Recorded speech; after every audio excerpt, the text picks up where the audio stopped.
Hey there, friend. Thank you so much for joining us once again today. Those of you that were listening yesterday, thank you so much for tagging along on this journey. We're jumping back into Daniel chapter 3. If this is your first time tuning in or first time in a little while, no issue. We'll catch you up to speed here in just a moment. Daniel chapter 3, grab your Bibles. While you're doing that, let me tell you about a gospel tract. Might be my new favorite tract. I know I've mentioned it recently, but I think it bears repeating. You know, there are so many folks that stand so bravely in our defense or to protect us as a people. Whether American or otherwise, there are many countries that enjoy the benefits of having a military, a police force, EMTs, medical professionals that are ready so often at the drop of a hat to defend, to protect, to help. Whether it be natural disasters or you fill in the blank, firefighters, just all across the board. But one of the issues that really is profound and one that so many would not like to ignore but find it easy to put away and just kind of gloss over is the amount of stress, the amount of difficulty, the great potential for depression. I'm not insinuating that people in those lines of work are in any way mentally unfit for those jobs. What I'm saying is the amount of sheer stress that those types of positions cause to inflict and oppress these different folks is really just unbelievable to some degree. I say unbelievable, unexplainable, unimaginable would probably be the word I'm looking for. We wrote a gospel tract for those people, those warriors, the ones that stand in the line of fire, literally or figuratively, to protect you and me. Those ones that, without a second thought, though their families are tucked safely into bed at home, would charge into a burning building to save someone else's family, someone they don't know, someone they've never met before. But they feel a sense of duty. But there comes a time, again, whether you want to think of this allegorically or not, but there comes a time when the guns stop firing, when the shooting stops, that those people, the brave men and women, that they find themselves alone, in the silence, in the quiet of their own mind, and sometimes the things they've seen, things they've done, circumstances they've been put in, oftentimes not of their own choice, those things come back to haunt them. Now we have all sorts of acronyms, PTSD, and all sorts of labels that we put on those folks. Can I tell you, there were some, many even, but there were some that we could look to in the Bible to learn how to deal with those types of situations. I have in my hand right now a gospel tract called The Warrior. Now, here's how you use this gospel tract. Christian friend, if you're listening right now, if you know someone in that circumstance, it's not just for those in the armed forces. It's not just for the Army, Navy, Marines, Air Force, Space Force, Coast Guard. It's not just for those folks, though it would work exceptionally well for them.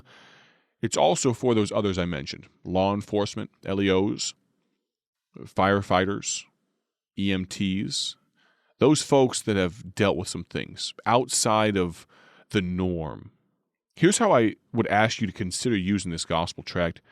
When you approach someone that you know, whether they're struggling or not, but you know they've been in circumstances where this tract might be a help to them, here's what you say. I have this gospel tract here. I have this for you. Would you mind reading it? And you say this, you might not need it, but somebody you know probably does. Because here's the thing, there are some folks that these type of situations, they just bounce off of. Somehow they just keep trudging forward. Now, there's oftentimes hidden in their heart of hearts, there's real struggles. But even if they won't admit it, what that phrase will do is it'll disarm them a little bit.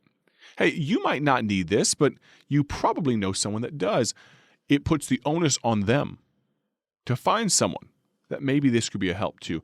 This gospel tract, in short, takes the story of a man named David from the Bible, you know him, some of the struggles that he faced, and shows how you and I, any of us, can gain victory, true peace from those giants I'm going to ask you, go to BibleTractsInc.org.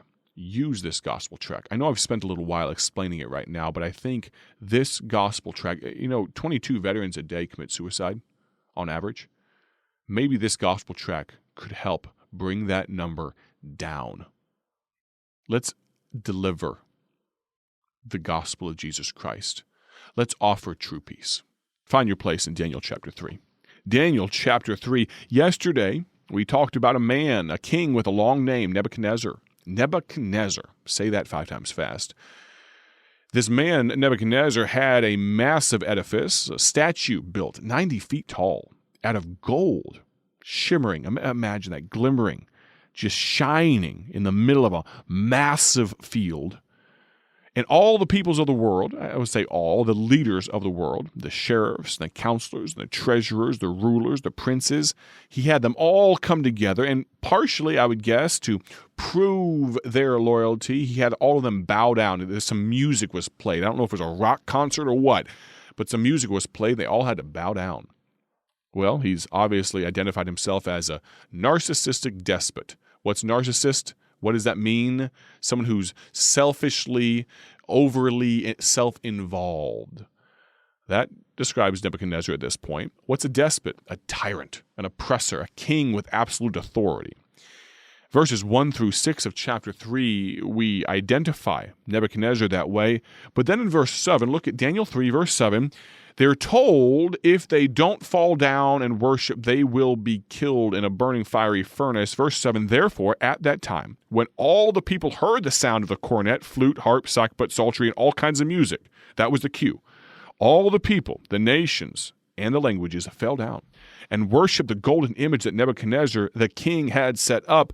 We see here the nation's decision. In short, they went with the flow. Maybe there's some people listening right now that you have a problem with going with the flow. You're too easy to convince. You're too eager to please. Well, let's jump in here and notice in verse number 8, a necessary division. Let's look here. Daniel 3, verse 8. Wherefore, at that time, certain Chaldeans came near and accused the Jews. They spake and said to the king, Nebuchadnezzar, O king, live forever. You can almost hear the sort of kiss up in their voice. You could almost hear the sort of silky sweet, O king, we like you so much. Would never want to offend you, but I have some information for you, king. Verse 10, thou, O king, hast made a decree that every man that shall hear the sound of the cornet, flute, harp, sackbut, psaltery, and dulcimer, and all kinds of music, shall fall down and worship the golden image.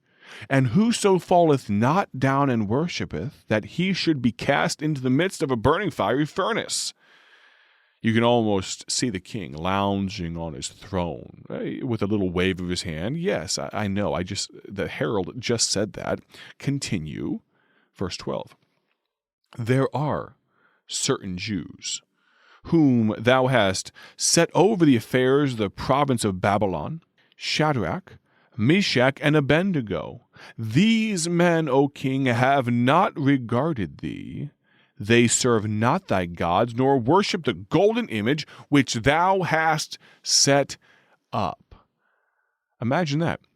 3 young men who are allowing themselves by necessity to be divided out, identified as different, and they get dimed out. If you'd allow me, I would like to make a little application to where you and I live right now. If you aren't rubbing someone the wrong way, it's very likely that you are not standing for anything. You've heard this statement, if you're rubbing the cat the wrong way, turn the cat around. Well, can I tell you, it works both ways. If there's no one in your life that there's any friction with at all, please understand the balance. I like getting along with people. I don't like tension. I don't seek after arguments, not by any stretch. I would much prefer everything to just be peaches and cream, and everything to be a bed of roses and rose-colored glasses. That's my preference. That's where I live. But there comes a time when some things are enough, when enough is enough. And these 3 Hebrew boys, they found that spot here. It was forced upon them, and a division was caused. And here, these suck-ups, these sycophants, well, they wanted to make sure they got in good with the big man, and so they tattled on these boys. Look at verse number 13. Then Nebuchadnezzar, in his rage and fury, commanded to bring Shadrach, Meshach, and Abednego. Then they brought these men before the king. Now, he had said, if you don't obey, you're going to get thrown in the burning fiery furnace. But Nebuchadnezzar, for all his faults, for all of his foibles, for all his quirks and idiosyncrasies, he actually shows a little bit of mercy. He asks for clarification. He liked these guys. Nebuchadnezzar spake and said unto them, verse 14, Is it true, O Shadrach, Meshach, and Abednego? Do not ye serve my gods, nor worship the golden image which I have set up? Now, if ye be ready, that at what time ye hear the sound of the cornet, flute, harp, sackbut, psaltery, and dulcimer, and all kinds of music, fall down, and worship the image which I have made. Well, but if ye worship not, ye shall be cast the same hour into the midst of the burning fiery furnace. And who is that God that shall deliver you out of my hands? Well, tomorrow we're going to get to that question. Who is that God? But to his credit, he gives them the benefit of the doubt. He asks, hey guys, you guys are smart guys. I know you are. Did you not understand what I was saying? You know, when you hear the music, you're supposed to bow down and worship, right? And what do? Well, tomorrow we're going to dive into what these young men answered. If you're looking for something that will give you a little bit of grit, if you're looking for the secret sauce for how to stand up to a world that wants you to cower and bow down and really get run over, then maybe you should join us tomorrow. I appreciate your listenership today, but we're just about to get to the good stuff. Let me encourage you. Join us tomorrow. We're going to talk in depth about how you and I, how we can survive in a world that wants nothing but the worst for us. I'm going to ask you, I'm going to pray for you, I'm going to encourage you. Have a great day for His glory. Join us tomorrow. Thank you for listening today. God bless. Thank you for joining us today for Bible Tract Echoes, a ministry of Bible Tracts Incorporated.